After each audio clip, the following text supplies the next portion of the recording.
hace un rato, ya nos vamos a meter con la unidad número 7. Hay imágenes que yo tomé de los videos de Williner, por eso pongo ahí la cita. Esto lo van a ver, ahí lo dice, ven, video 1 de la tarea 1 de la unidad 7. Tienen incluso el video, que eso está en la tarea. Así que todo lo que veamos lo van a complementar con todo lo que corresponde a la tarea 1 de la unidad 7. Tarea 1 y por ahí tarea 2. Vamos a ver hasta dónde avanzamos. Lo que pasa es que es un concepto tan importante que está bueno que tengan la explicación teórica correspondiente. La integral definida surge históricamente queriendo calcular áreas debajo de curvas, áreas, también volúmenes, ¿no? Algunos matemáticos que no tenían nada que hacer en esa época porque no había televisión, se les ocurrió cómo determinar áreas debajo de curvas y entonces decidieron que la mejor manera de calcular el área, supónganse que tienen esta curva y que ustedes quieren calcular el área entre -2 y 3 que hay debajo de esta curva, entonces dijeron, vamos a recurrir a figuras más sencillas. Y una figura sencilla son los rectángulos. Entonces dijeron, vamos a aproximar esa área usando rectángulos. Y bueno, a partir de allí que nace la inquietud para calcular áreas, se define integral definida y después se separa el concepto del concepto de área. Es decir, la definición de integral definida va más allá del concepto de área. No hay que quedarse con la idea que una integral definida solamente permite determinar áreas. Nace o surge con esa inquietud, pero después el concepto de integral definida va más allá del cálculo de áreas. Por eso ustedes ven acá este dibujito con estos rectangulitos en verde. Acá tienen más rectangulitos. La idea es que cuanto más rectangulitos tome, con bases más chiquititas, más me voy a aproximar al número que representa el área debajo de esta curva entre -2 y 3. ¿Sí? Esto así empieza Williner explicando en la tarea 1 la idea de integral definida, cómo surge. Pero para poder dar la definición de integral definida, yo primero voy a hablar de a qué se llama partición de un conjunto. Son cosas que después vamos a necesitar y utilizar en la definición de integral definida. Un intervalo es un conjunto de números. Cuando decimos el intervalo AB, estamos diciendo todos los números reales comprendidos entre A y B. Esto es un conjunto de números reales. Son todos los números comprendidos entre A y B. ¿Sí? Si yo a este conjunto lo subdivido en intervalos más chicos, ¿sí? Por ejemplo, supónganse que lo divido así, en 4 partes. Lo divido en 4 subintervalos. Estoy haciendo lo que se llama una partición del conjunto. En este caso, n es 4, con n vamos a designar a la cantidad de subintervalos. ¿Sí? Si este intervalo pertenecería al eje X, a lo hacemos coincidir con X0, esto sería X1, esto sería X2, esto sería X3, y acá AB lo hacemos coincidir con X sub 4. Este subíndice coincide con N, por eso arranco desde 0 hasta 4. Esto se llama partición de un conjunto, dividir al conjunto en subconjuntos. En este caso, dividir a un intervalo en subintervalos. Que fíjense en que no tienen por qué ser todos de la misma longitud. Lo hice a propósito. ¿Ven que tienen longitudes distintas los subintervalos? Ahora, hay uno de esos subintervalos que tiene la mayor longitud. ¿Cuál les parece que es el de mayor longitud de los subintervalos? X1, X2. X2. Este, ¿sí? Bueno, el subintervalo de mayor longitud tiene un nombre, se llama norma de la partición.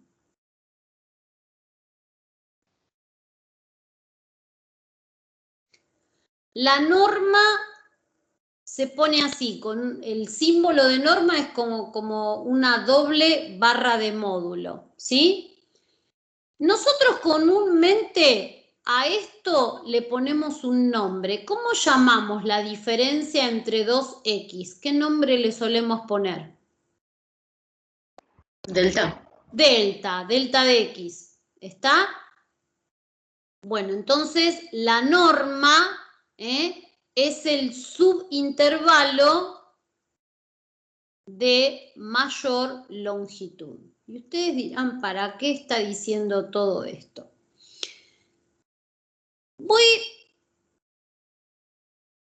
Supónganse que yo tengo el intervalo que va de 0 al número 1. Tengo todos los reales que van entre 0 y 1. Decido partirlo a la mitad. Acá tengo un medio. Ahora tomo esta mitad y la divido a la mitad, que tengo un cuarto. Ahora tomo el un cuarto y lo divido a la mitad, que tengo un octavo. Ahora tomo un octavo y lo divido a la mitad, que tengo un 16. Ahora tomo un 16 y lo divido a la mitad, ¿qué obtengo? Un 32. Ahora tomo un 32 y lo divido a la mitad, ¿qué obtengo? Un 64. ¿Este procedimiento alguna vez termina?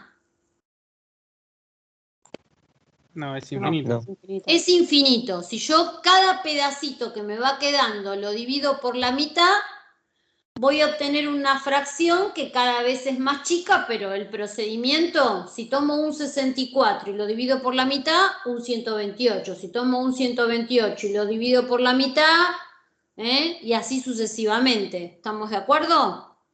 Si yo les pregunto a ustedes, ¿cuál es la norma de esta partición? La norma es la longitud del subintervalo, ¿no? La mayor longitud. ¿Cuál sería la norma de esta partición? Un medio. Claro. Si suponemos que son X estos, ¿no? Es un medio, porque es la longitud de este subintervalo. ¿Estamos de acuerdo? Y si quiero poner un valor para n, ¿qué pasa con n? ¿Tiene un valor? Si este procedimiento lo sigo, ¿n es finito o podemos decir que tiende infinito? Si este procedimiento de ir dividiendo a la mitad, ¿tengo un valor finito de subintervalos? ¿Está? Si la cortaría acá, tengo un valor finito de n. Supónganse que la corto acá. Si la corto acá, n vale 1, 2, 3, 4, 5, 6, 7. ¿No? Si la corto ahí en un 64. Pero si este procedimiento lo sigo en forma indefinida, n puede tender a infinito. ¿Sí? Yo voy a escribir dos proposiciones. Hay una que es verdadera y hay una que es falsa. Y de acuerdo al ejemplo que puse recién, a ver si me pueden decir cuál es la verdadera y cuál es la falsa.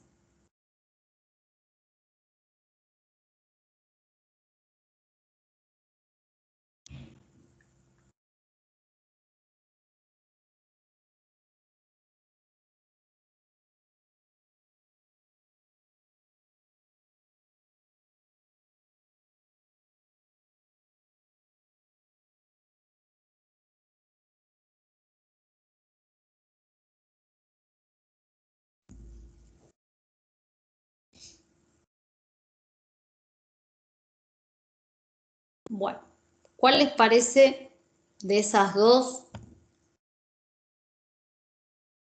verdadera?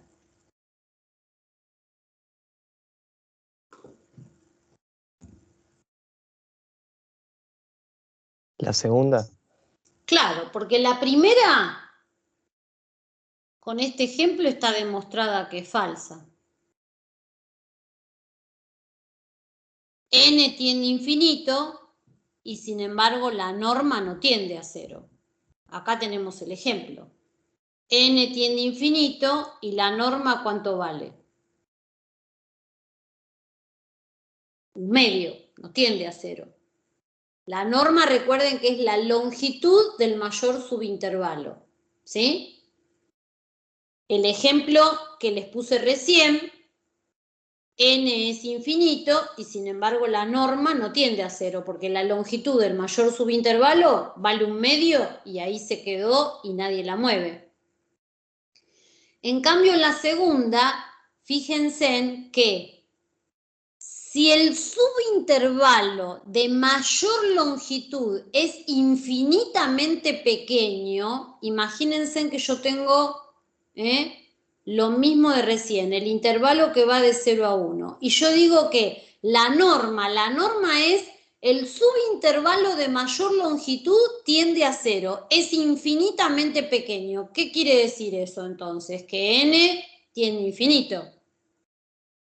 ¿Se entiende eso? Si el subintervalo de mayor longitud es infinitamente pequeño, quiere decir que yo los números que van de 0 a 1 lo dividí en infinitos n's. ¿Se entiende? Esta es la verdadera. Si la norma de la partición tiende a 0, podemos inferir que n tiende a infinito.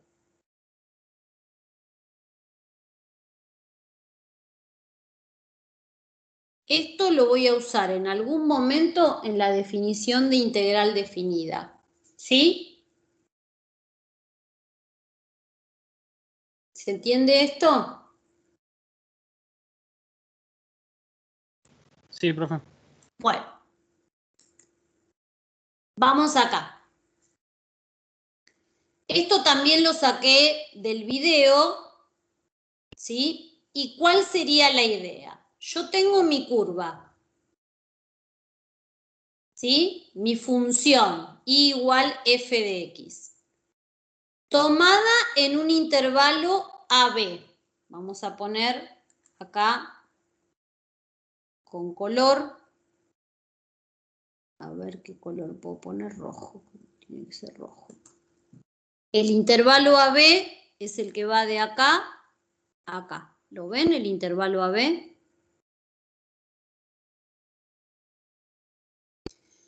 A ese intervalo lo voy a partir. Voy a armar una partición del intervalo. Yo antes les dije que las longitudes de los subintervalos no tienen por qué ser iguales. Uno, ¿qué hace? Los toma iguales para que el dibujito quede más lindo, pero podría perfectamente a ese intervalo AB, dividirlo en subintervalos que no tengan por qué tener la misma longitud. Acá, fíjense en que en cuántos subintervalos dividió al Gilliner en el video. ¿En cuántos?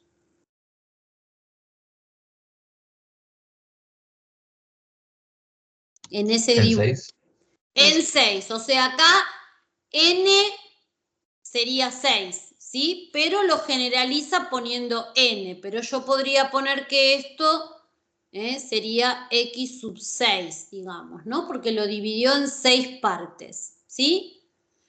Y acá la norma es la misma, porque como todos tienen la misma longitud, la norma puedo tomar a cualquiera de estas longitudes porque todos tienen la misma longitud, ¿sí? ¿Estamos? ¿Y qué es lo que hizo? Vamos al primer subintervalo, ¿ven? Acá, este primer subintervalo, el que va de x sub 0 a x sub 1. Tomo en ese subintervalo el punto medio. También acá se podía tomar cualquier punto interior al subintervalo, cualquiera. Uno, para que quede el dibujito más lindo, toma el punto medio. Pero no haría falta tomar el punto medio, se podría tomar cualquier punto interior al subintervalo. Acá tomó el punto medio. A ese punto medio, ¿ven cómo lo llamó? X1 asterisco sería como el representante del primer subintervalo, la X que representa el primer subintervalo. ¿Y qué es lo que hace? Sube con una vertical. ¿Y qué es esto? Que estoy marcando con una llave.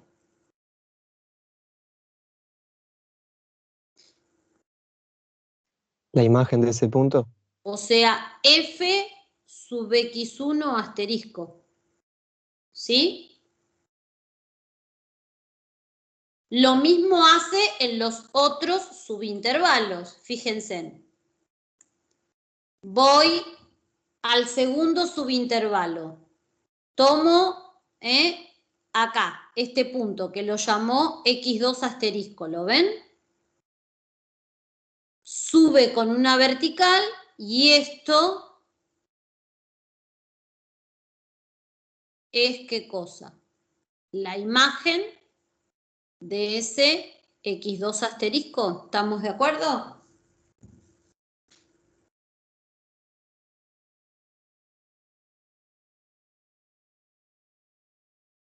¿Sí?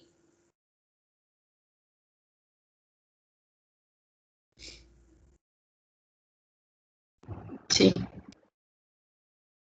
Bueno, fíjense en lo que escribe acá arriba.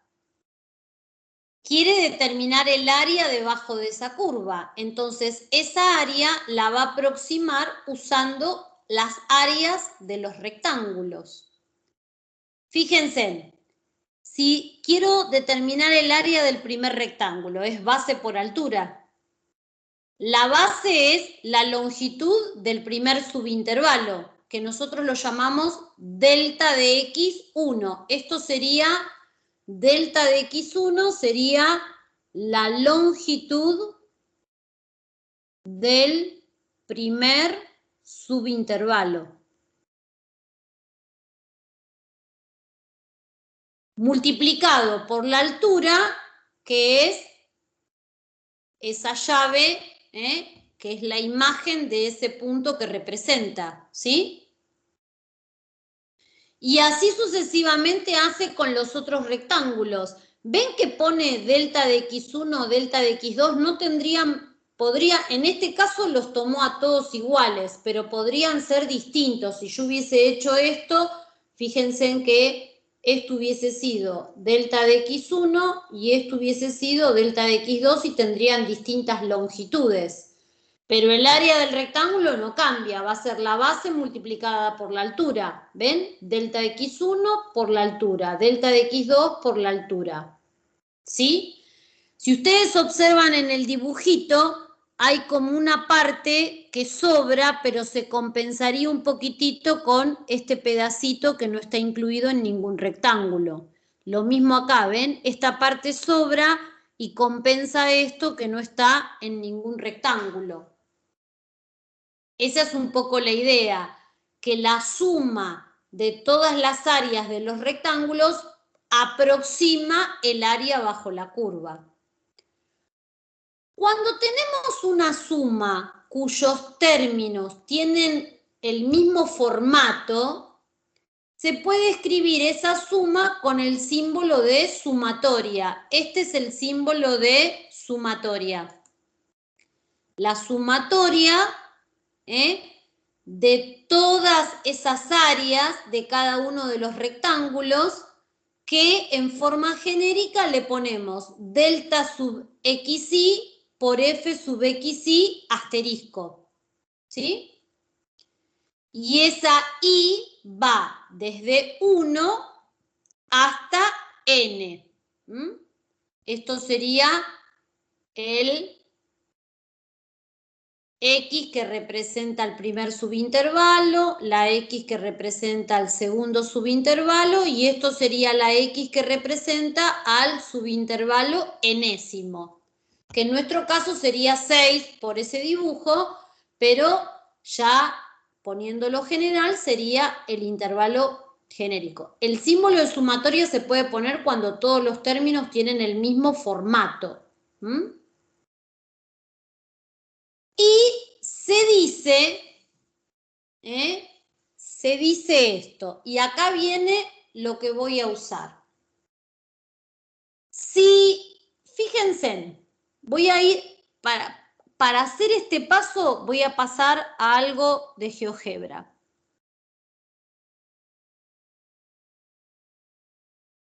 Que es de esas cosas libres que hay.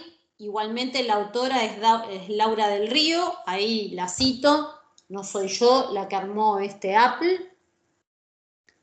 Fíjense, miren acá, tenemos la curva que es x cuadrado, ¿la ven? Ven que toma el intervalo AB. Acá lo que tiene de lindo es que uno puede cambiar el intervalo. El intervalo AB lo pongo ahí. Supónganse que voy desde -2 a llegar a 4. ¿Sí? Ven que hace lo mismo que hizo Williner. Toma rectángulos, todo de la misma longitud, que sería nuestro delta de x, y ven que toma el punto medio de cada rectángulo y le traza la altura. El punto medio y le traza la altura, este sería nuestro xy asterisco, el representante de cada subintervalo. ¿Ven que lo toma en el punto medio? Sí, sí. Bueno, y ven acá n es la cantidad de rectángulos, en este caso n vale 6, ¿sí? Si yo tomaría delta de x más pequeños, recuerden lo que vimos en lo de la partición, ¿sí? Si la norma de la partición la hago tender a 0, es decir, la longitud del mayor subintervalo la hago tan chica como yo quiera, ¿qué va a pasar con n? N va a tender a infinito. ¿Se acuerdan lo que escribimos hace un ratito cuando les hablé de la partición? Sí. Bueno, fíjense en acá, si yo aumento el valor de n, es porque estoy tomando longitudes de delta de x cada vez más pequeño. O sea, si vuelvo a el PowerPoint, voy un segundito de vuelta al PowerPoint. Ven que acá toman directamente el límite para n tendiendo a infinito. En realidad, habría que tomar el límite diciendo que si la norma de la partición tiende a 0, o sea, hago los rectángulos cada vez más finitos, eso va a significar que n tiende a infinito. O sea, si achico la base del rectángulo, eso implica que n tiende a infinito, lo que vimos en la diapositiva anterior, ¿sí? Tomo el límite de esa sumatoria diciendo que tomo rectángulos de bases cada vez más chicas. Si la norma de la partición tiende a 0, eso implica que n tiende a infinito. O sea, estoy tomando infinitos de estos términos. Y el valor de ese límite, que es un número, se define como el área debajo de la curva.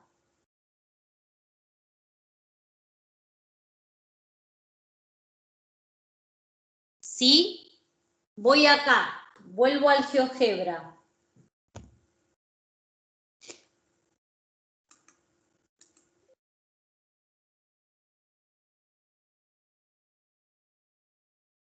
Acá. ¿Ven que acá dice suma de los rectángulos? ¿Ven que cuando cambio el n va cambiando los extremos superiores? ¿Lo pueden ver?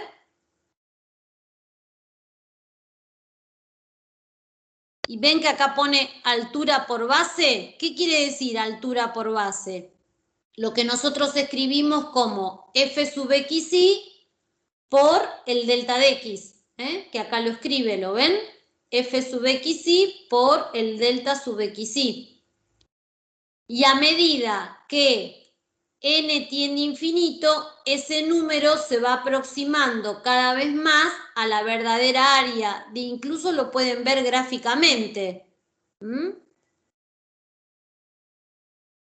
Calcular el área y sumar de todos esos rectangulitos cada vez se parece más al área de mi curva. El área de esta curva entre A y B por debajo de la curva, entre la curva y el eje, digamos. Y acá, si ustedes ven, dicen verdadero valor del área. Y ven que aparece este simbolito que ustedes lo conocen. Este simbolito es el simbolito ¿de qué? De primitiva. Ese simbolito es como una S gigante. ¿Y por qué es una S gigante? Porque está representando una suma. De ahí sale el simbolito de primitiva, como si fuese una S gigante. Pero fíjense en que ahora en los extremos no los tenemos vacíos como en la primitiva. Tenemos menos 2 y 4. ¿Qué son menos 2 y 4? ¿Qué representan estos dos extremos? El intervalo. El intervalo en cuestión. Fíjense en que si yo acá corro A, ¿ven que cambia el extremo? ¿Cambian los extremos? ¿Lo ven? Extremo inferior, A, extremo superior B. ¿Y qué es x cuadrado? La función genérica, la curva que tenemos acá. Y el delta de x lo podemos cambiar por el diferencial de x. Esto que es, vuelvo a al PowerPoint. Acá estábamos. ¿Sí? A esta suma se la conoce como suma de Riemann. Y al límite de esa sumatoria se lo conoce o se lo define como integral definida. El resultado del límite de esta sumatoria es la integral definida entre A y B de esa función. Y el símbolo que se usa es el mismo símbolo de primitiva, esa S gigante, porque estamos sumando. Abajo ponemos el extremo inferior del intervalo, el extremo superior del intervalo. Siempre A tiene que ser menor que B. Y acá ponemos la función con el diferencial. Esto es lo que se define como integral definida, que nace para calcular el área, pero se despega del concepto de área. Ahora después vamos a ver cómo se despega del concepto de área. Y yo les decía a ustedes que nosotros tomamos el punto medio del intervalo, pero ustedes van a ver que hay otros autores, otros libros, que en lugar de tomar el punto medio y armar esta sumatoria, y muchos lo hacen en GeoGebra, toman lo que se llaman, calculan las sumas inferiores y las sumas superiores. ¿Qué quieren decir calcular las sumas superiores y las sumas inferiores? Que el punto, en lugar de tomarlo en la mitad, lo toman en el extremo izquierdo, y ahí hablan de sumas inferiores, y en el extremo derecho, ¿ven que hay dos rectangulitos acá dibujados? Uno tomado con el extremo inferior, y esa sumatoria me daría las sumas inferiores, y los otros rectángulos con el extremo superior y me darían las sumas superiores. Y definen el área como el número comprendido entre las sumas inferiores y las sumas superiores. Nosotros no usamos esta forma, pero en muchos libros van a ver esa forma, y la idea es la misma, tomar, cuanto más rectángulos tome, más el área se va a aproximar al verdadero valor. ¿Ven? Incluso acá, como ya se pierden los rectángulos y se hace como un dibujo sólido, ¿no? Se toma un delta de x cada vez más chico, eso hace que n tiende a infinito, y el área del recinto se la define como la integral entre 0 y 1 de f de x diferencial de x. Esto sería el verdadero valor, que todavía no sabemos cómo se hace ese cálculo, pero por aproximación, esto es 0,3 periódico. Fíjense en que cuanto más sea los n que tomamos, más esos números se aproximan al verdadero valor del área que está ahí entre medio de las sumas inferiores y sumas superiores. Nosotros no trabajamos con sumas inferiores y sumas superiores. ¿Por qué? Porque ese punto donde dibujamos el rectángulo lo dibujamos en el punto medio. Pero van a ver que muchos libros trabajan así. ¿Está?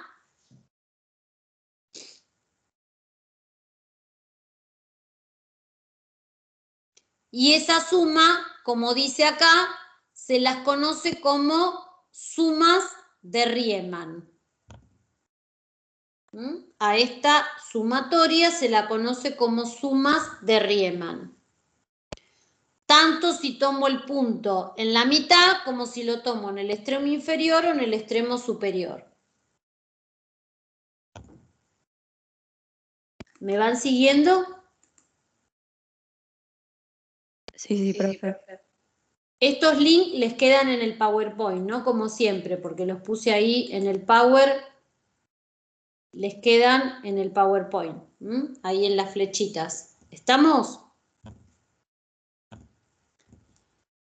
Bueno, ya entonces tenemos el concepto de integral definida, pero fíjense, yo les dije a ustedes que el concepto de integral definida va más allá del concepto de área. Si nosotros tuviésemos una función por debajo del eje, como pasa acá, el resultado de esto va a ser el número que represente lo verde. Y ese número, fíjense que nace de hacer f sub xy por delta de x. ¿Cómo son todas f sub xy acá? ¿Qué valores tienen las f sub xy? Son todas negativas. Quiere decir entonces que acá seguro ese número me va a dar negativo. La integral definida es el número que representa esta cosa verde, independientemente del concepto de área. O sea, el concepto de integral definida surge para dar respuesta al área, pero la integral definida es un número que no siempre es el área de la curva. Fíjense, acá seguro que es negativa. Y en este dibujo, ¿qué les parece? Acá, en este pedacito, ¿cómo van a ser todas esas sumas de Riemann? En este pedacito. Positivos. Acá, ¿cómo van a ser? En este pedacito. Acá, en este pedacito. Negativas. Todas negativas. Si esto fuese una curva simétrica, ¿qué les parece? ¿Las sumas de acá se compensan con las sumas de acá? Sí. Sí, está. Y después tenemos dos pedacitos más. Acá hay uno chiquitito, como verán, que es negativo y esto es positivo. Si yo quiero inferir del dibujo, ¿qué les parece? En este caso, ¿qué me va a dar la integral? ¿Un número positivo o negativo por lo que visualizo en el dibujo? Positivo. Positivo, pero que no es el área, va a ser el número que representa todo esto verde que tengo acá dibujado.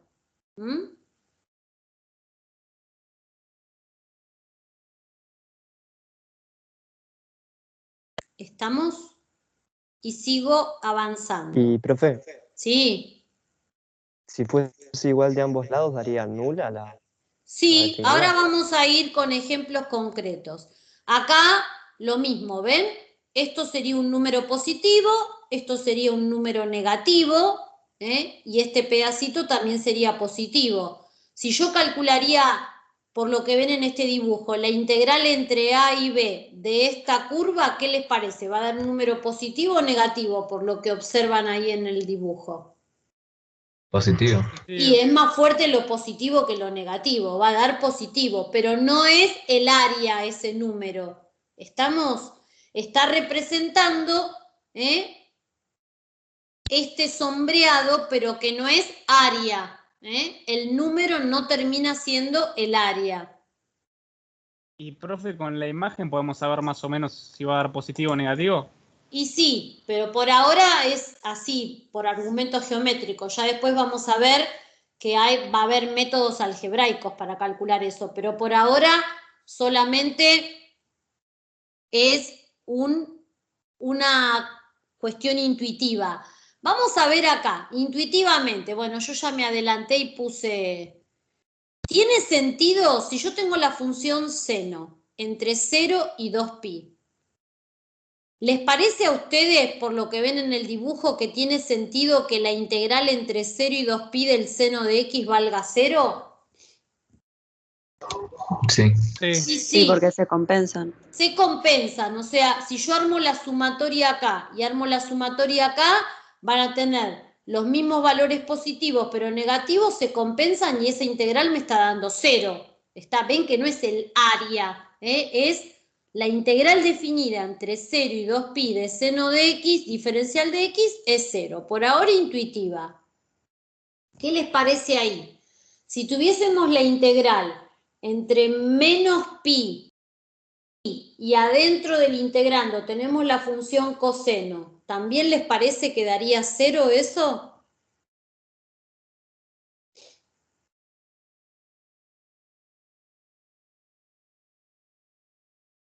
Sí.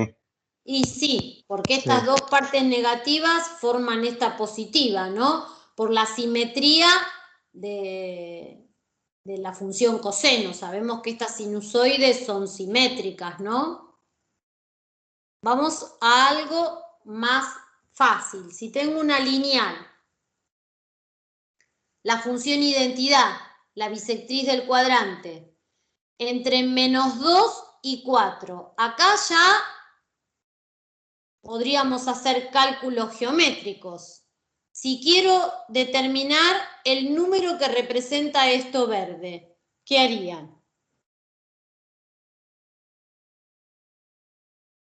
El área de los triángulos. El área del triángulo.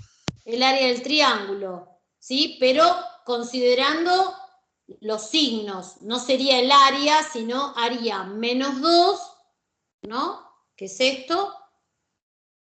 Por la altura, que sería menos 2, base por altura sobre 2.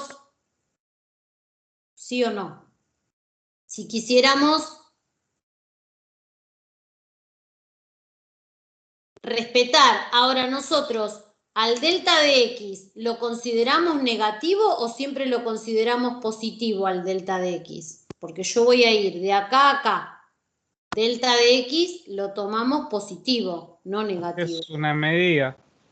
Es una medida. Delta de x lo tomamos como 2, pero el f sub xy es negativo, ¿sí? Entonces, ¿cuánto valdría esto? La sumatoria de ese pedacito, digamos, por decirlo de alguna manera. Menos Menos 2. 2. Menos 2. Y la sumatoria de este pedacito, ¿qué les parece? Esto sería 4, mi delta de x. 4, ¿no? 8 sería esto.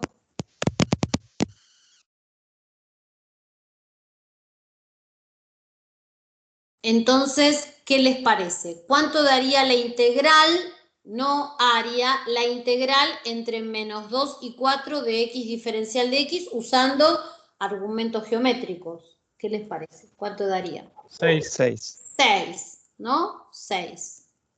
Ahí sube el 6, ¿sí? Todo esto que estamos viendo con argumentos geométricos, después vamos a ver que esto se calcula con argumentos algebraicos, pero todavía falta para ver cómo se calculan estas integrales con métodos algebraicos y cómo vinculamos la integral con el concepto que vimos en la unidad anterior, que es el de primitivas. Todavía falta un poquito para eso. Por ahora nos manejamos con lo geométrico, ¿sí? ¿Puedo avanzar? Las propiedades de la integral definida también están en las tareas. De hecho, yo me copié algunas imágenes del libro de Wiener, de los videos de Wiener. ¿Qué les parece? ¿Tiene sentido eso? La integral, si los extremos de integración son coincidentes, ¿tiene sentido que sea 0? ¿Y por qué?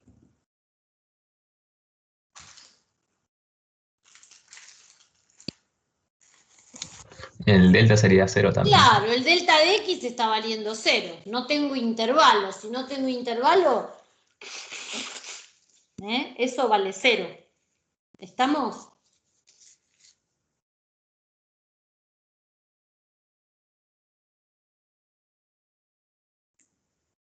Vamos a la segunda. Esto está mal. Acá dice, si A es mayor que B, está al revés. Eso tiene que decir si A es menor que B. Eso está mal escrito. Ah, estaba por agarrar una lapicera. Acá tiene que decir menor. Eso está mal escrito. Bueno, nosotros cuando definimos la integral, tomé el intervalo AB. Si hablo de intervalo AB, estoy diciendo que A es menor que B. ¿Estamos de acuerdo con eso, no?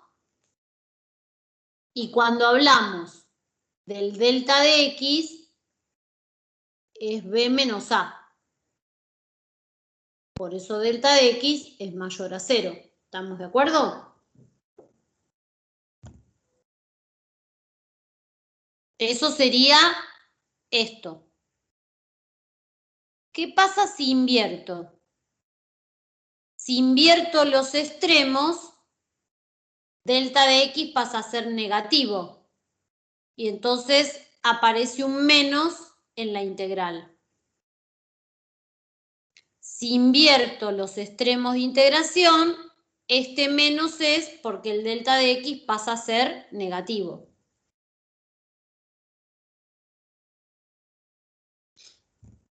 ¿Estamos?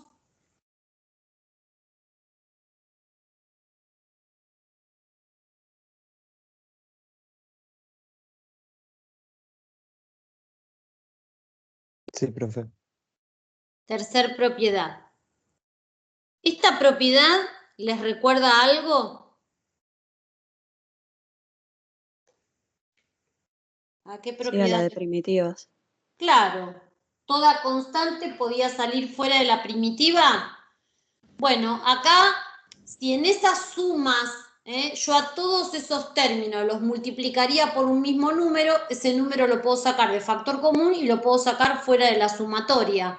Bueno, acá, toda constante puede salir fuera de la integral definida. Es la misma propiedad de primitivas asociada a lo que estamos haciendo, que son sumas, si a cada uno de esos términos que yo antes calculé como el f sub xy por el delta sub xy, los multiplicaría a todos por un mismo número, ese número lo puedo sacar de factor común y puede salir fuera de la sumatoria. Serían propiedades de la sumatoria que hereda la integral definida, ¿sí? ¿Y esta les hace acordar a algo también?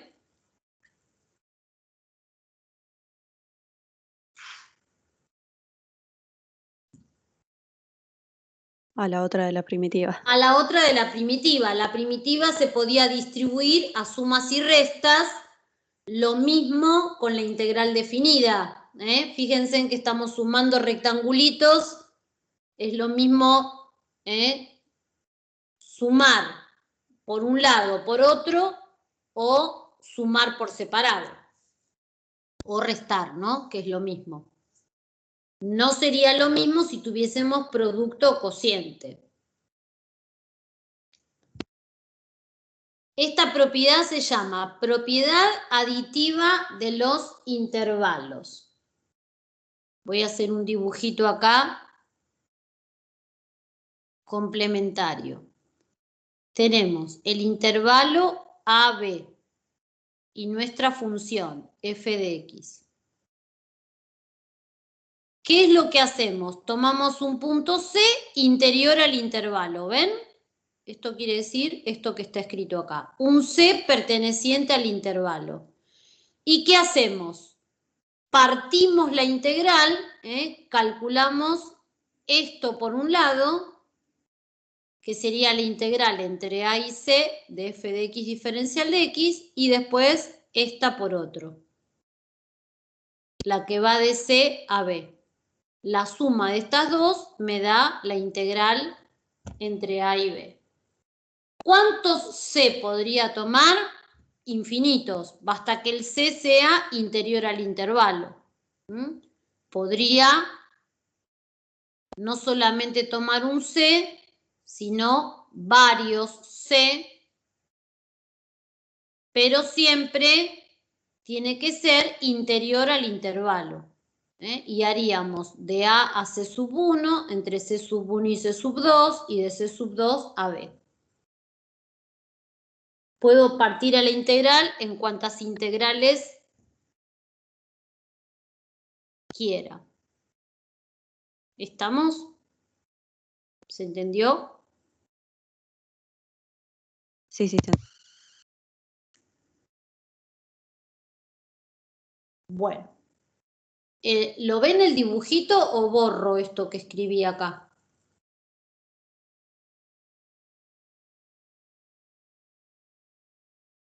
¿Les molesta esta escritura? No, profe. Sí, Bueno, sí. fíjense, tenemos f de x está comprendida entre 0 y g de x. ¿Ven? La f de x es esta. Esta es f de x. 0 es el eje de abscisas. Y g de x es esta recta. ¿La ven? f de x está comprendida entre 0 y g de x, es decir, ambas son positivas, tanto f como g. Y f estaría en el medio entre g y el eje x. Este es el dato. De este dato se desprende intuitivamente que la integral entre a y b f de x va a ser seguro positiva y va a ser 0 si f de x coincide con quién.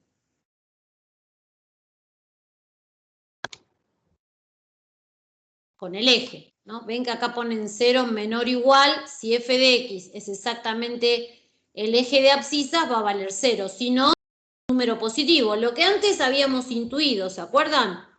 Que si la función está por arriba del eje x, toda por arriba del eje x, y seguro esa integral me va a dar un número positivo. ¿Estamos?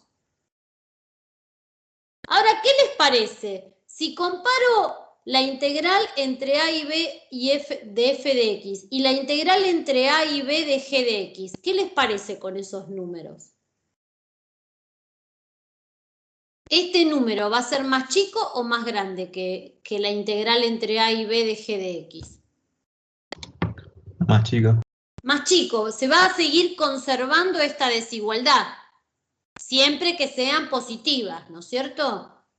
Lo vemos, lo intuimos, ¿sí? El número que representa esto, que sería la integral entre a y b de g de x, es más grande que el número que representa esto, la integral entre a y b de f de x, ¿sí? Eso es lo que va a aparecer allí. Son positivos y puedo decir que este número, si acá dice menor o igual, se va a seguir manteniendo el menor o igual.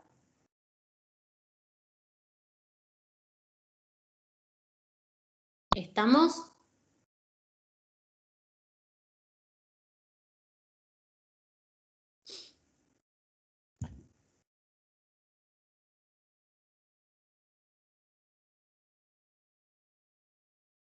Sí, sí. Bueno, y acá viene esta. Vuelvo al ejemplo de hace un ratito. ¿Se acuerdan que nosotros hicimos la del seno de x entre 0 y 2pi?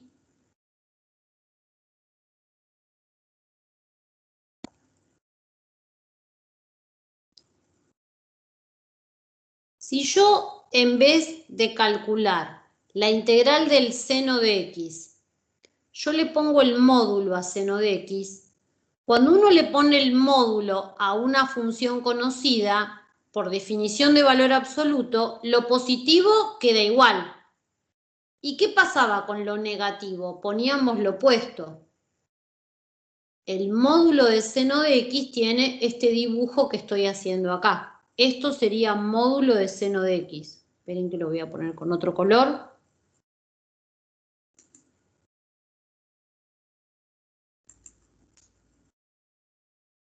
Esto sería módulo del seno de x. La integral entre 0 y 2pi del módulo de seno de x daría un número que ya dejaría de ser 0, ¿sí o no?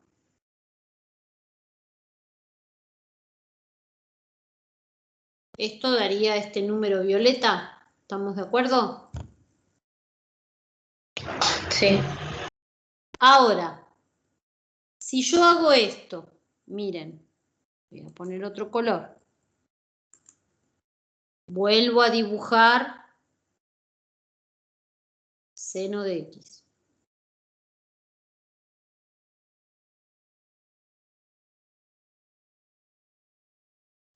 Y yo escribo esto.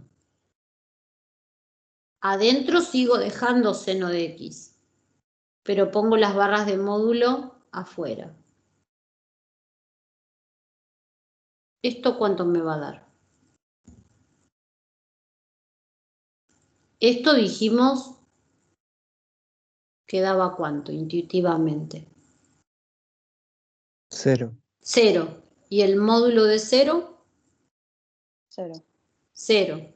Entonces, la pregunta que le hago ¿es igual el módulo afuera que el módulo adentro? No. No. ¿Está? Esto seguro me va a dar un número que no sé qué número es el número que representa esa cosa violeta, que no sé cuál es ese número porque todavía no sé. Pero esto va a ser un número que representa el rayado este violeta, ¿sí? Son distintos. ¿Estamos? Distintos. Y siempre podemos inferir que este número, ven lo que dice la propiedad, es menor en algunos casos, igual que si las barras de módulo la pongo adentro. ¿En qué caso se va a cumplir el igual? ¿Qué les parece? ¿Cuándo se va a cumplir el igual? ¿Cuándo este número con las barras de módulo adentro coincidiría con el mismo número con las barras de módulo afuera? ¿Qué les parece?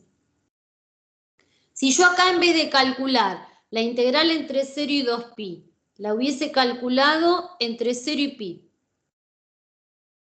de seno x, y le hubiese puesto el módulo, me hubiese dado este numerito, ¿no? Solo esta partecita. Y acá el número hubiese coincidido con este número. ¿Y por qué hubiese coincidido? ¿Qué es lo que está pasando? ¿Por qué hay coincidencia? ¿Qué les parece? ¿Por qué acá estas dos cosas serían iguales?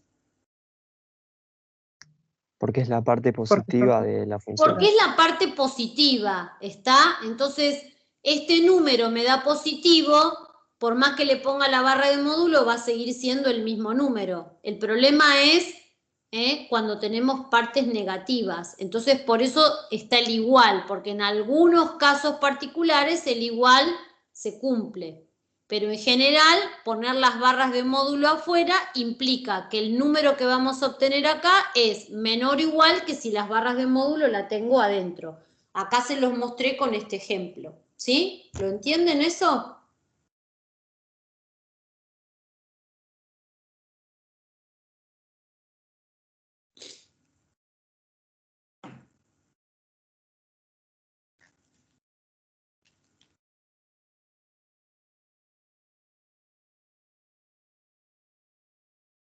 ¿Puedo avanzar? Sí, sí, profe. ¿Sí? Como siempre, el PowerPoint después se lo subo, ¿no? Bueno, y ahora pasamos a lo que se llama teorema del valor medio para las integrales. ¿Se acuerdan que nosotros vimos teorema del valor medio para límites? Que el caso particular se llama Bolzano. El teorema del valor medio para límites decía que si teníamos un K comprendido entre f de A y f de B y la función era continua, un f de K comprendido entre f de A y f de B, seguro iba a existir un K interior al intervalo AB, donde ese f de K era la imagen del K. El caso particular, Bolzano, donde si f de A y f de B tenían distintos signos, seguro teníamos una raíz en el intervalo. Después, busquen, en los apuntes hablamos del teorema del valor medio para el cálculo infinitesimal, es decir, para los límites. Después vimos el teorema del valor medio para el cálculo diferencial, que tenía un nombre, que lo tomé en la evaluación 2. ¿Cómo se llamaba el teorema del valor medio para el cálculo diferencial? De Lagrange. El teorema de Lagrange, ¿sí? El teorema de Lagrange lo que nos decía era que en algún intervalo, en algún punto, el cambio instantáneo coincidía con el cambio medio. O bien, desde el punto de vista geométrico, la pendiente de la recta tangente trazada por algún punto interior al intervalo coincidía con la pendiente de la recta secante. Eso es lo que me decía el teorema del valor medio del cálculo diferencial o Lagrange. Bueno, ahora vamos a ver qué es lo que nos dice el teorema del valor medio para el cálculo integral. ¿Sí? tenemos una función continua en el intervalo AB. Y todos los teoremas del valor medio hablan de un C. Un C que en realidad es una ¿qué? Es una X a la cual decidimos llamar C. Esto es una X. Que pertenece, ven, al intervalo abierto AB. ¿Y qué pasa en esa X que llamamos C? Pasa esto.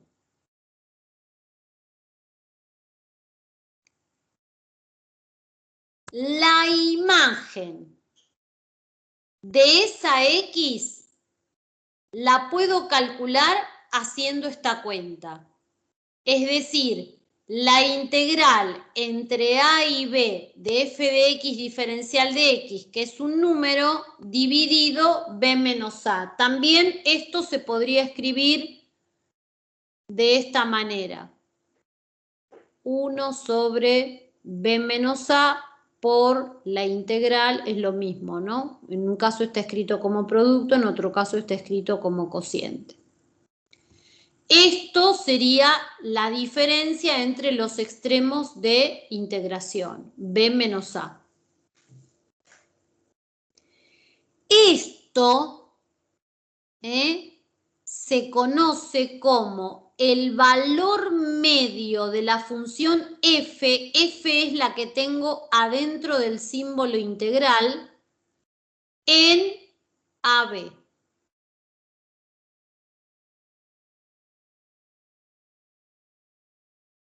Vamos a un ejemplo que no sea mudo, como digo yo. Supónganse que yo acá tengo adentro del símbolo integral velocidad dibujado.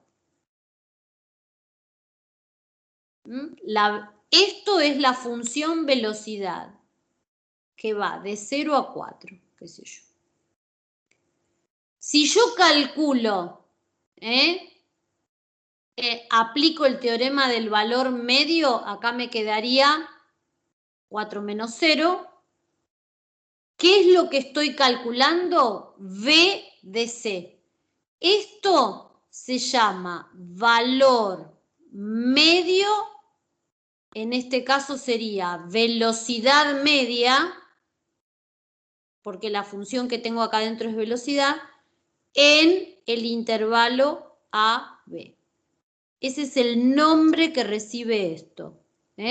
Valor medio de la función que tengo adentro del integrando para el intervalo de integración.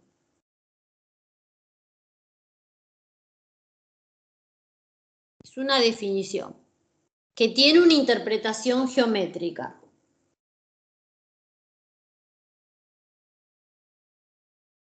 Que ahora vamos a ver cuál es la interpretación geométrica y es lo último que voy a dar hoy. ¿Cuál es la interpretación geométrica de este teorema? Wiliner la explica solamente para valores positivos de f de x, pero la interpretación geométrica de este teorema va más allá de si f de x es positiva o negativa, ¿sí? Primero vamos a ver el caso particular, si f de x es positiva, y después les voy a mostrar que se puede generalizar para cualquier f de x. Esto es lo que Wiliner muestra en el video 3 de la tarea 1. Fíjense. Este b menos a, ¿lo puedo pasar para el otro lado multiplicando? Y me queda esto del primer miembro, ¿lo ven? Sí, profe. Y en el segundo miembro me queda la integral. La integral, si f de x es positiva, es el área por debajo de la curva, ¿sí? Sería esto verde que tenemos acá. Si f de x es positiva, lo asocio con el área por debajo de la curva, ¿sí? ¿Qué me dice el teorema del valor medio? Que yo a esta área la puedo reemplazar por un único rectángulo. El rectángulo cuya base es b menos a, es decir, la longitud del intervalo, porque B menos A es la longitud del intervalo. Y SC, que es interior al intervalo, la imagen de SC, que es la que recibe el nombre de valor medio de la función, sería la altura del rectángulo. Este rectángulo que ven acá sustituye al área por debajo de la curva, es decir, el área de este rectángulo es igual al área por debajo de la curva. Siempre que la función sea continua, voy a poder encontrar un único rectángulo que sustituya a esta área siempre que f de x sea positiva y estemos hablando de áreas. Calcular el área por debajo de esta curva es lo mismo que calcular el área de ese rectángulo. ¿Sí? Profe, no lo entendí. Perdón, pero es Está el bien. rectángulo. No, es normal que no lo entiendas. No es fácil. Vamos a ver. Si entendemos, esto es lo que me asegura el teorema del valor medio. Esto de acá. Esto. Ay, esto. ¿Sí? Sí. Lo primero que hago es B menos A lo paso para el otro miembro multiplicando. ¿Eso lo entendieron? Sí, sí, eso sí. Y entonces me queda que esto es igual a la integral, ¿sí? Este producto es igual a la integral. ¿Eso se entiende? ¿Esto? Sí. Bueno. Esto, la integral entre A y B de f de x diferencial de x, si f de x es positiva, es el número que representaría esto verde, que si f de x es positiva, ese número sería el área de esta curva por debajo de la curva entre A y B. ¿Eso se entiende? ¿Esta parte? Sí. Bien. Fíjense en este producto. B menos A. ¿Qué es B menos A? Es esto. B menos A es esta distancia. Sí. Que va a ser positiva, ¿sí? Sí. Esto es B menos A, que es esto que tengo acá. Claro, y f de c sería la altura. Claro. El teorema dice que hay un C, que era una X, interior al intervalo, y te acordás que hablábamos de la imagen de ese C. Esto es mi f de C. Esto es f de C. La Claro, imagen entonces de C. ese rectángulo es igual al área. Claro, si vos multiplicás, ¿sí? B menos A por f de C, estás calculando el área de este rectángulo. Esto Claro. está, entonces, lo que te está diciendo este teorema es que siempre va a haber un rectángulo que reemplace a tu integral. Eso es lo que te está diciendo, ¿sí? Si la función es positiva, podemos decir que el área debajo de la curva se puede reemplazar por el área de un rectángulo, pero esto se puede generalizar e ir más allá del concepto de área, ¿no? Ahora lo vamos a ver en una aplicación de GeoGebra. Ahora sí, Turelo es la que habla. Y esto, ¿Tina? sí. Y esto es solo si es positiva. No, el teorema va más allá, o sea, vos, si f de x es positiva, podés hablar de área. El área abajo de la curva se reemplaza por el área del rectángulo. Si f de x no es positiva, lo que vamos a decir es que el número de la integral se puede reemplazar por el número de un rectángulo. Ahora te lo voy a mostrar, no me quiero adelantar, te lo quiero mostrar en GeoGebra. O sea, cuando hablas de área, la condición es que f de x sea positiva. Sí, ¿estamos? Pero ahora vamos a ver la interpretación geométrica generalizada, se las voy a mostrar acá, que la fuente es ese hombre que la hizo, yo no hice esta aplicación.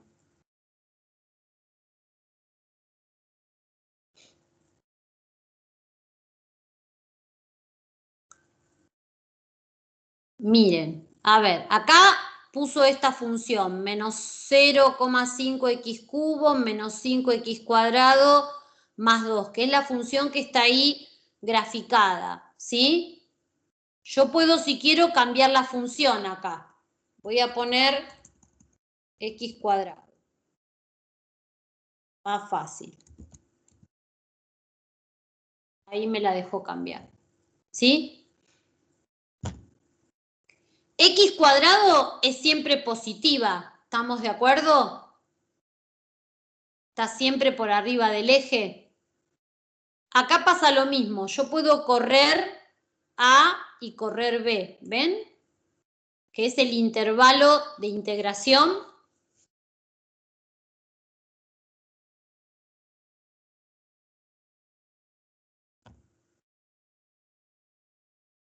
Corro A, corro B.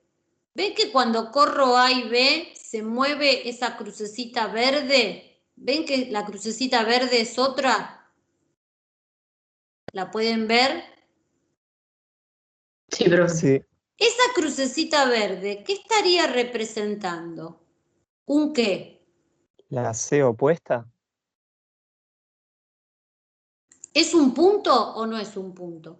Esta crucecita verde, ¿es un punto? Sí, es un punto. ¿Sí o no? Es un punto, ¿está?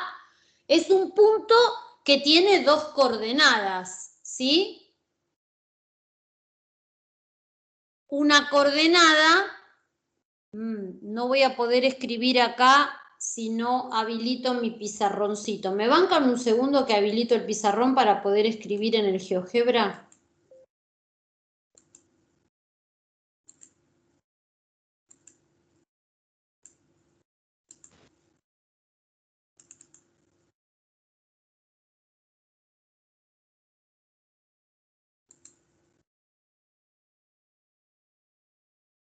Ahí está. Ahora puedo escribir. Esto es un punto. Y esto es otro punto. ¿Lo ven? La crucecita y D que tiene nombre. Es un punto. Las coordenadas de ese punto son C, que en este caso hay dos valores de C, C1 y C2. Y esto sería f de C1, que coincide con f de C sub 2, ¿sí o no? Sí, ¿Está? Porque el teorema no me dice que hay un único C, me dice que existe C, puede ser más de uno. En este caso hay dos valores de C, pero fíjense en que la altura de esos dos C es exactamente la misma en este dibujito. ¿Está? Y si ustedes observan, hay un rectángulo dibujado. ¿Lo ven el rectángulo? Sí. La altura de ese rectángulo es o f de C1 o f de C2, porque es la misma, es la imagen de esos dos valores, ¿sí? Entonces, acá sería la misma interpretación de Wiliner. ¿Cuál sería la interpretación? Esperen que desplazo esto. ¿Cuál sería la interpretación acá? Que el área, el área por debajo de la curva mía es x cuadrado, es siempre positiva, en el intervalo AB, la puedo reemplazar por el área de este rectángulo. ¿Se entiende eso? Sí. Por supuesto que si yo cambio B, si yo muevo, a ver si por qué no me dejó ahora. Si yo muevo B, cambia C, ¿ven? ¿Lo ven? Sí, sí. ¿Está? Pero acá siempre hablamos de área, ¿eh? Es decir, el área esta debajo de la curva la puedo reemplazar por el área del rectángulo cuya altura es f de C y la base siempre es b menos a. Eso es si la función es positiva. ¿Qué pasa si yo en lugar de x cuadrado pongo otra función?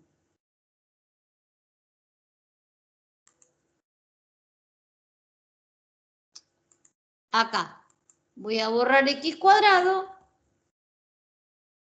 y voy a poner una lineal, así hago fácil. X más 2.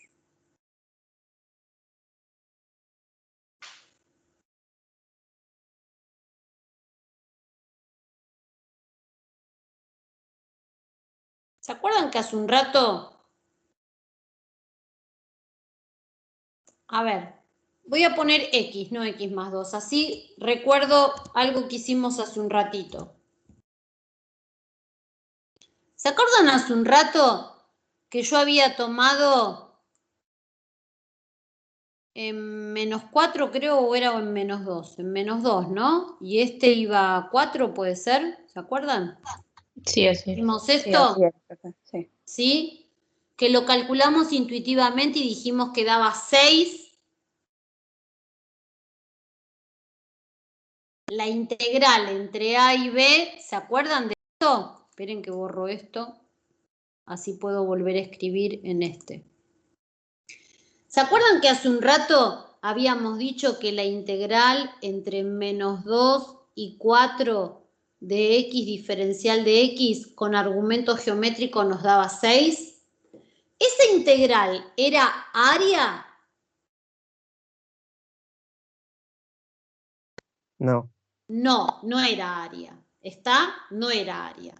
Esto no es área porque tengo una parte negativa y una parte positiva. Esto no es área. Pero sí es el valor de la integral. Miren. Miren el rectángulo. Acá apareció la crucecita verde y D. ¿Lo ven? ¿Esto qué sería? El C. Esto sería el C. Y esto sería el f de C, f de 1. Fíjense en si calculo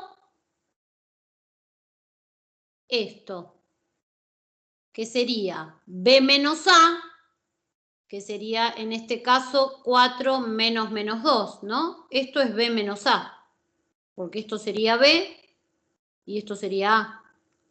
B menos A, 4 menos menos 2, 6.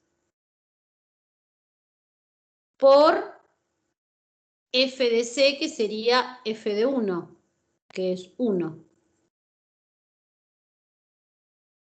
¿Ven que la integral se reemplaza por?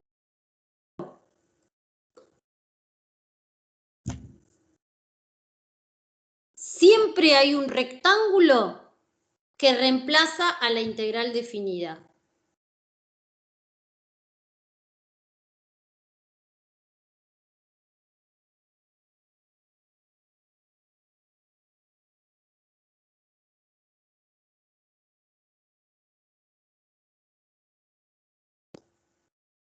Se quedaron mudos. Sí, sí. Bueno, o sea, C lo está buscando en GeoGebra. Nosotros después vamos a tener que aprender a buscar el C, como aprendimos a buscar el C en Lagrange, en Roll y en todo eso. Por ahora el C es el que nos muestra la aplicación, ¿sí? Pero que va a existir el C, va a existir el C. Eso es lo que me garantiza el teorema. Todavía no sé cómo se busca, pero el C existe.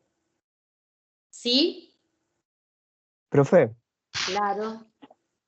ese rectángulo siempre va a partir del eje de abscisas para arriba o para abajo, no puede estar entre el medio de las dos, ¿no? No sé si me explico. Sí, puede estar entre medio. Sí que puede estar entre medio de las dos. Sí, depende. Ah, Sí. Puede darte un número negativo también. Y puede dar, a ver, otro ejemplo que vimos hoy intuitivo. ¿Se acuerdan la función que vimos, seno x? Ah, no le puse paréntesis. Ahí está. Esperen que borro todo esto.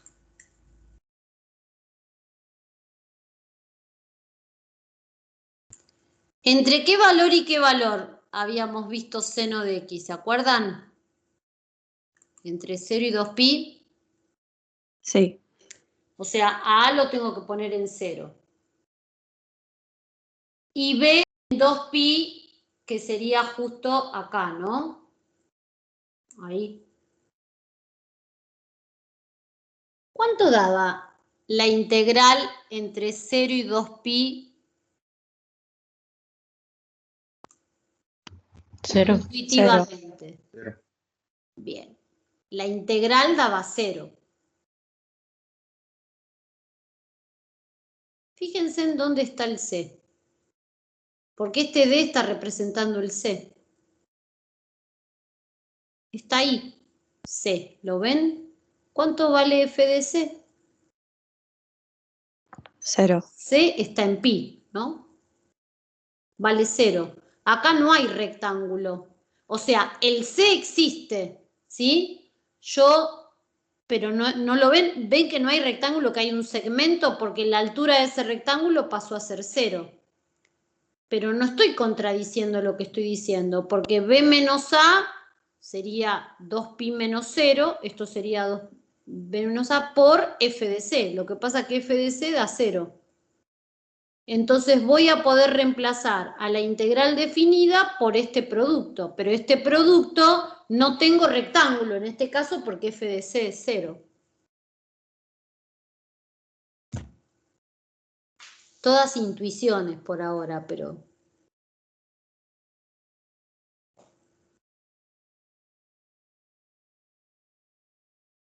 Después vamos a ver cómo se calcula, que c está en pi. ¿Mm?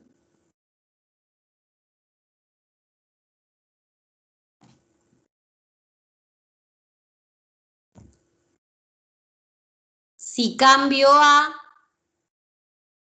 por supuesto que cambia el C.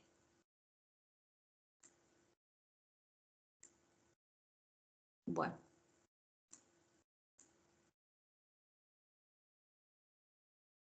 Se empacó. No quiere moverme.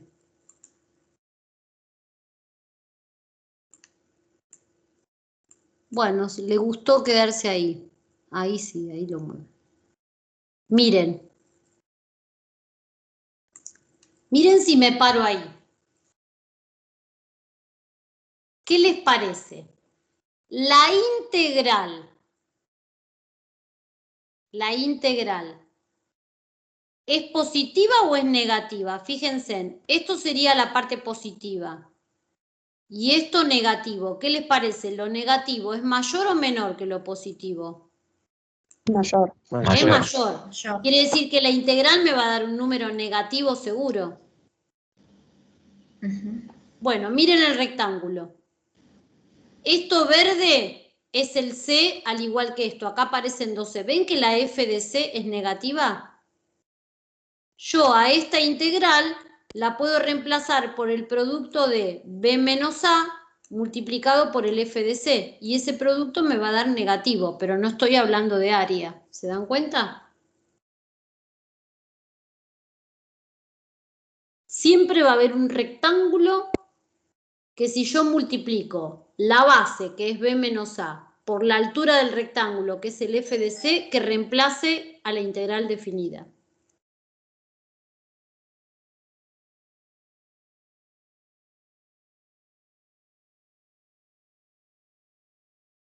No sé si esto responde a eso de intermedio que alguien me dijo. Sí, ya me quedó Ahí claro. lo ves. Si en Sí. cambio, ven que ahí lo negativo sigue siendo más grande que lo positivo. ¿Ven que el f de C sigue siendo negativo? ¿Ven?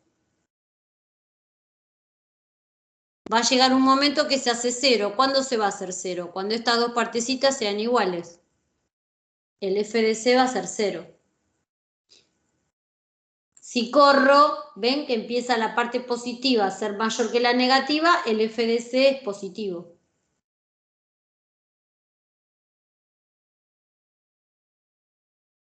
Está bueno esto, ¿vieron? Una de las cosas re buenas que tiene la virtualidad es poder usar estas cosas que en el aula, para usarlas tendría que tener un cañón, es un despelote en las aulas de La Matanza. Bueno, acá puedo poner la función que quiera. Otras de las funciones que usamos fue el coseno.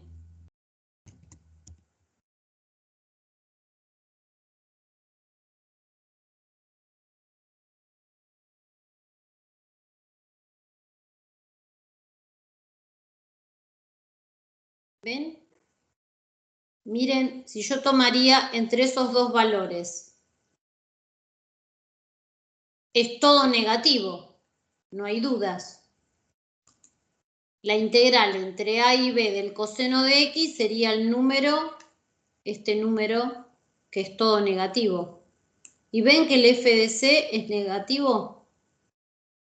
Y ven que siempre aparece un rectangulito que suple a la integral definida.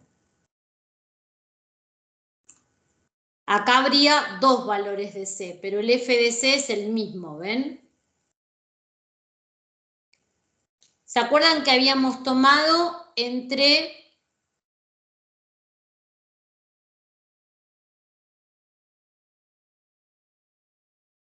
Lo habíamos puesto en pi y este lo habíamos puesto en... No, era de menos pi. No, acá no lo voy a poder hacer justito, pues sería justo buscar el máximo ahí.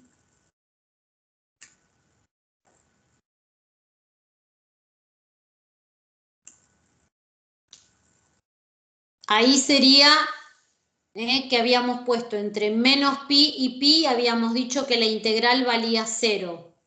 ¿Ven que acá pasa lo mismo? Tengo el c ahí y no tengo rectángulo, tengo un segmento.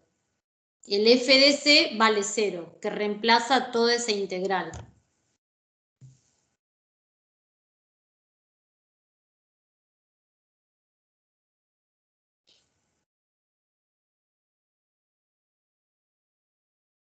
¿Sí? ¿Estamos? Sí, profe. Sí, profe. Bien. Bueno, les quedan estos links en el...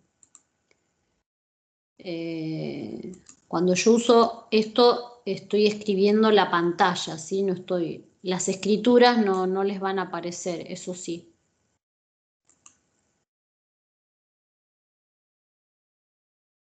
Entonces, teorema del valor medio, que andamos por acá. Hasta esta diapositiva llegamos, ¿sí? Los ejercicios quedan para la clase que viene, pero que no los vamos a poder hacer ejercicios del teorema del valor medio. Está puesta mal. Este ejercicio, hasta que no avance con el teorema fundamental del cálculo, no se puede resolver y eso lo vamos a ver la clase que viene. ¿Estamos? Hasta acá llegamos, hasta esta diapositiva. No sé si tiene sentido que le suba lo de integral definida todavía. Yo les diría que este PowerPoint no lo voy a subir todavía. Miren las tareas de la unidad 7, ¿sí? Y después se los voy a subir una vez que avance con el teorema fundamental del cálculo y todo lo que vamos a ver la clase que viene. Ahí a Newton y a Leibniz peleándose por el teorema fundamental del cálculo. ¿Te gustó, Mónica? Bueno, eso lo vamos a ver la clase que viene. ¿Estamos? Sí, profe. ¿Sí? Sí, profe. De la tarea 7, ¿no tenemos que hacer ejercicios No, entonces? de la tarea 7 no hagan nada. Terminen las 6, pulan las 6, tienen bastante para trabajar ahí con los problemitas. Y de las 7 lo que pueden hacer es ir mirando las tareas de las 7, pero no hacer ejercicios de la guía. ¿Está? Sí pueden ir mirando de la tarea de la unidad 7, pueden ir mirando tarea 1 y tarea 2, para que sea más fácil todo lo que vamos a ver la clase que viene. Que es heavy lo de función integral, si lo van viendo y masticando, mejor, así no es tan duro verlo por primera vez. ¿Estamos? ¿Cómo es eso, profe? De la tarea 7 de la unidad 6 no hay que hacer. Sí, no, ejercicios no hay que hacer. A ver, esperen que comparto las tareas, que las tengo abiertas acá. De la unidad 7, la tarea 1 de la unidad 7, que la tengo abierta por acá. Esta no, esperen, que es la tarea 3. Esta tarea 2, ¿sí? Todavía no expliqué nada de la tarea 2. Esto lo voy a explicar la clase que viene. Si la pueden ir viendo, mejor, porque es como más suave entender todo lo que vamos a ver. Y la tarea 1 de la unidad 7 es todo lo que estuve explicando hoy. La tarea 1, la idea intuitiva de calcular el área, definición de la integral definida, propiedades. La tarea 1 de la unidad 7 es lo que expliqué hoy. Por supuesto que pueden ampliar, complementar, pero la tarea 1 es lo que expliqué hoy. La clase que viene me voy a dedicar a explicar la tarea 2 de la unidad 7. Si la quieren ir viendo mejor, para que sea más suave el concepto de función integral que vamos a ver la clase que viene. ¿Entendieron ahora? Sí, profe. Y de la unidad pasada, esa ya la terminamos. La unidad 6, terminamos todo, completen los ejercicios. Buenísimo, Y gracias. de la unidad 7, ejercicios todavía no hay que hacer. ¿Ahora sí quedó claro? Sí, profe.